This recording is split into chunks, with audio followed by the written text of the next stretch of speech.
Today we're going to talk about a synth that I consider to be a great balance between depth and to the pointness. I'm talking about Megalit by BLEASS.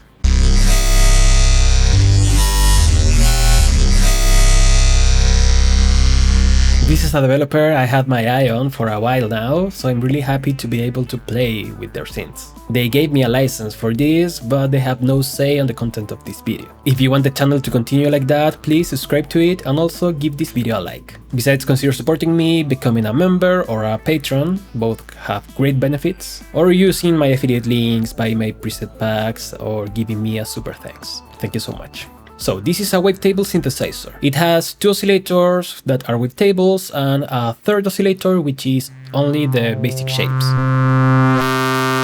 And as you can see at the right of the oscillators, we actually have the amp envelope, which I find to be a great place to have it, which adds to this to the point thing I'm talking about.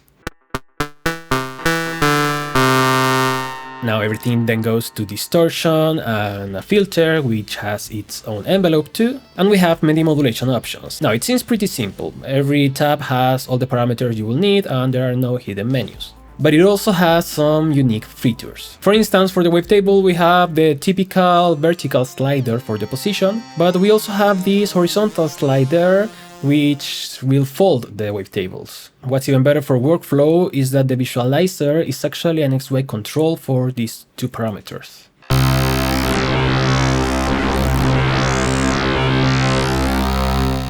Making it not only more fun to play with, but also more intuitive to use. It has a ton of different wavetables, which is great, but it lacks one essential feature that I'm surprised that this doesn't have. You cannot drag and drop wave files into the oscillators. Now what you have to do is to go to your documents folder where you find the presets, and there you can put all your wave files that will transform into wavetables.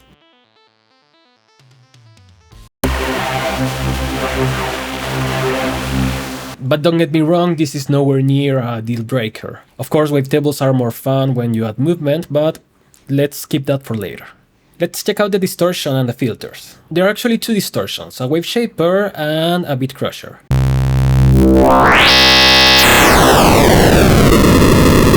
The wave shaper has your typical shapes for clipping, and it also has more weirder shapes like the sine fold or the sigmoid and whatnot. We have a high pass and a low pass filter, and then we have an envelope for both. We can set different amounts for each.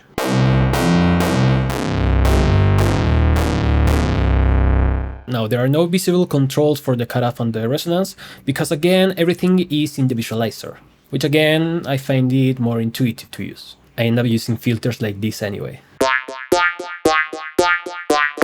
Now as I said, everything is in one screen, even the routing options. One is making each oscillator go through everything that's on. The other routing will separate the two wavetables from the oscillator and the noise, and let us choose which one is going to be going through the distortion or the different types of filters. And the last routing will let us decide which of the 4 sound generators will go to each one of these stages.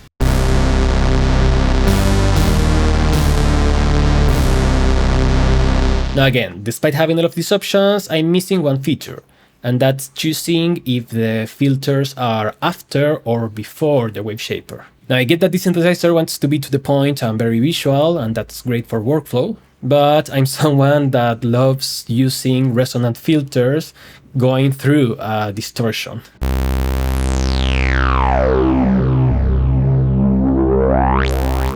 So maybe it's just about personal taste. Now, as I mentioned, we have 3 effects, a multiband compressor, a delay, and a reverb. It's very simple because all the magic of the sound is coming from the wavetables, the movement, and the distortion of filters.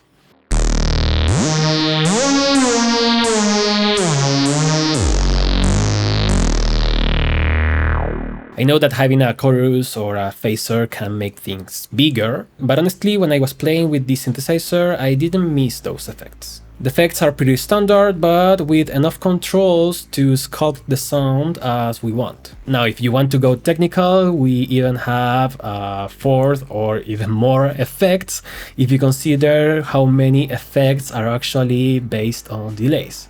For instance, if we set the delay on milliseconds, we can actually create a comb filter.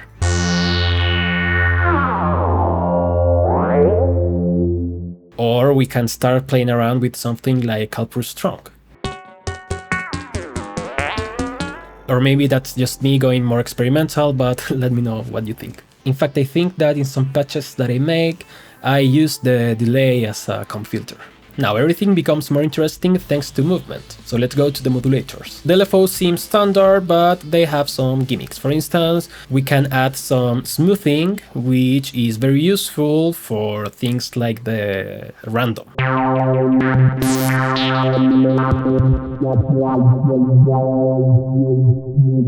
And besides, we have this time shape, which will change the behavior of the LFO. For instance, by using the triangle, look at what happened when we use the time shape.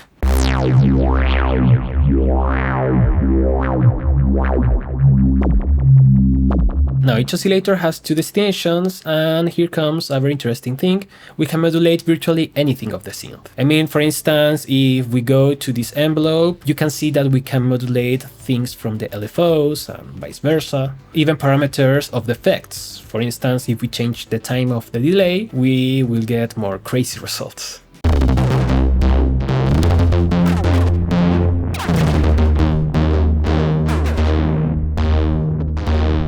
Now, the thing that I had more fun with was with the motion modulator. We can set each step to be ramps or plugs or this more curved kind of shape, and also just plain steps.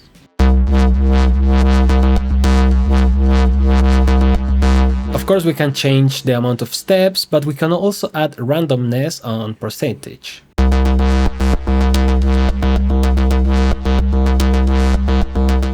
Now I get that every other modulator has only two destinations, but for this, for me at least, it will be better to have more. But still, it lets you create many different kinds of movement.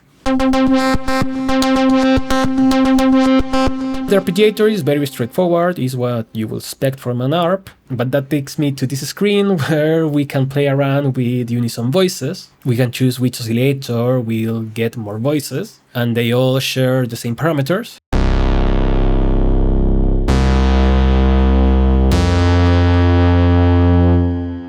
And the same for the FM.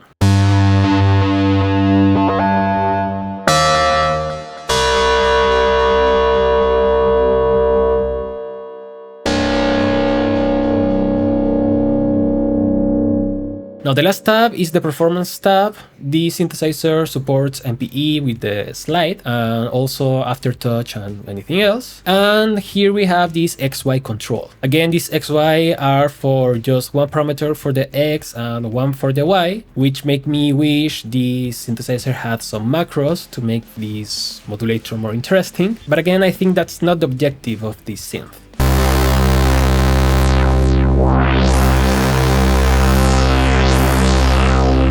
As I said, this wants to be the perfect balance between something that's to the point and easy and intuitive to use, and also something deep. And of course, for that you need to make some compromises. But then again, this is still a very deep synth that can give you many crazy sounds.